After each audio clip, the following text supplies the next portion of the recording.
Hello students. आज हम हमारी हिंदी की पुस्तक के पाठ 5 पर्वत प्रदेश में पावस के बारे में पढ़ेंगे। इस कविता को श्री सुमित्रा नंदन पंत जी ने लिखा है।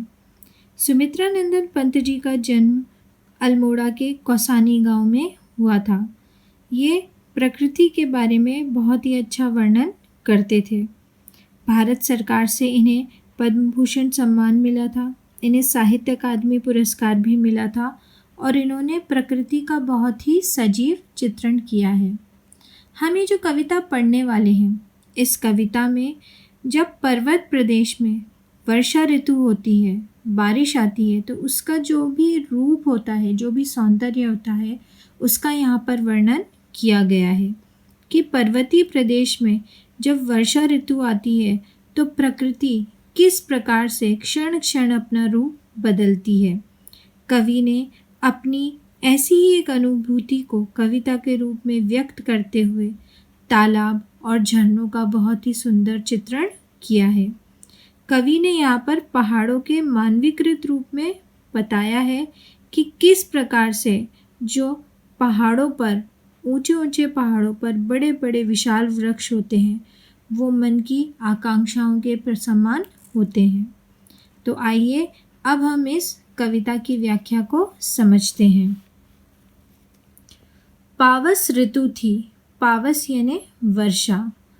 पावस ऋतु थी पर्वत प्रदेश, पल पल परिवर्तित प्रकृति वेश।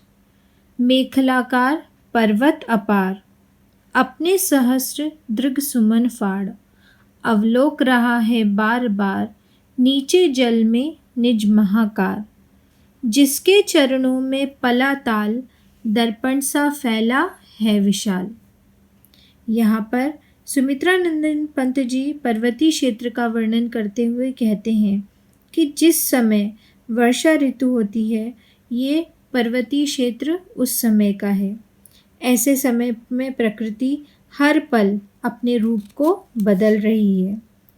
ठीक सामने करधनी के समान विशाल पर्वत दूर दूर तक फैले हुए हैं। उस पर्वत पर खिले हुए हजार फूल ऐसे लग रहे हैं मानो वे पर्वत की आँखें हों, और पर्वत अपनी उन असंख्य आँखों से नीचे तालाब के फैले हुए जल में अपने बड़े शरीर के प्रतिबिंब को देख रहा है। वास्तव में उसी पर्वत के पास एक विशाल तालाब भी है, जिसका जल इतना स्वच्छ और पारदर्शी था कि उसमें पर्वत का प्रतिबिंब आईने के समान दिख रहा है। तो यहाँ पर उन्होंने बहुत ही अच्छे तरीके से व्याख्या की है कि किस प्रकार से जो पेड़ हैं, उस पे जो फूल हैं, वो उस पर्वत की आँखों के समान हैं। गिरि का गौरव गाकर झरझर, मद में नस नस उत्तेजित कर। मोती की लड़ियों से सुंदर, झरते हैं झाग भरे निर्झर। गिरिवर के उर से उठ उठकर, उच्चाकांक्षाओं से तरुवर। है झांक रहे नीरव नभ पर, अनिमेष अटल कुछ चिंता पर। यहाँ पर कवि ने बताया है कि पर्वतों पर बहने वाले झरनों की जो झरझर की आवाज़ होती है, वो ऐसी लगती है मानो कि वे पर्वतों के गौरव का गुणगान कर रही हैं। उनकी आवाज़ को सुनकर ऐसा लगता है कि हमारी नस नस में जोश भर गया है और हमारा जो मन है वो उत्साह और उमंग से भर गया है। पर्वतों पर बहने वाले झाग से भरे झरने जब झरते हैं तो ऐसा लगता है कि वो मोतियों की लड़ियों के समान सुंदर लग रहे हैं। पहाड़ों पर उगे हुए विशाल और ऊंचे ऊंचे जो पेड़ हैं, वो ऐसे लगते हैं जैसे उनके मन में कुछ ऊंची ऊंची आकांक्षाएं छिपी हुई हैं। वे शांत आकाश को बिना पलक झपकाए देख रहे हैं। वो अटल हैं और ऐसा लग रहा है कि वे कुछ चिंता में डूबे हुए हैं। इन्हें देखकर ऐसा लगता है कि ये आकाश के रहस्यों को जानना चाहते हैं। तो यहाँ पर इन्होंने बताया है कि किस प्रकार से जो वृक्ष हैं वो मनुष्य की आकांक्षाओं का भी प्रतिबिंब बन रहे हैं। उड़ गया अचानक लो भूधर, फड़का अपार पारद के पर, रवशेष रह गए हैं निर्झर, है टूट पड़ा भू पर अंबर। धस गए धरा में सभय शाल, उठ रहा धुआं जल गया ताल, यूं जलद यान में विचर विचर, था इंद्र खेलता इंद्रजाल। यहाँ पर कवि ने वर्षा ऋतु का वर्णन करते हुए कहा है कि ऐसा लग रहा है कि जैसे अचानक एक पूरा पर्वत पारे के समान अत्यधिक सफ़ेद और चमकीले पंखों को फड़फड़ाता हुआ आकाश में ऊपर उड़ रहा है। झरनों की तो केवल आवाज़ सुनाई दे रही है, अर्थात वही शेष रह गए हैं।